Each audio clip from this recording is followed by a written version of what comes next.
दोस्तों जरा तसव्वुर कीजिए एक ऐसा हवाई सफर जिसमें एयरपोर्ट पर पहुंचकर आपको बगैर पासपोर्ट और टिकट दिखाए प्लेन में सवार होने का मौका नसीब हो जाए तो कैसा लगेगा। यकीनन ये तसव्वुर करना मुश्किल होगा, लेकिन ये सच है कि दुनिया में पहली बार एक एयरपोर्ट ऐसा है जहां मुसाफिर महज बायोमेट्रिक वेरिफिकेशन के बाद तमाम इमिग्रेशन के मराहिल से गुजर सकते हैं। और इस तरह आपका कितना वक्त बचेगा और इसके साथ साथ सफरी सरदर्द में कितनी कमी वाक़या होगी। तो क्यूरियस लर्नर्स, मैं हूं खुर्रम शौकत और आप देख रहे हैं इन्फो विद खुर्रम।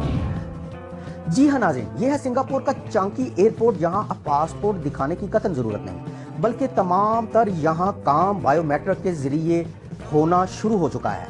ICA यानी immigration and check points authority की जानिब से 24 अक्टूबर 2024 के जारी बयान में बताया गया है कि 30 सितंबर से चांकी एयरपोर्ट के चारों टर्मिनल्स में पासपोर्ट फ्री क्लियरेंस सिस्टम का इत्तलाक हो चुका है।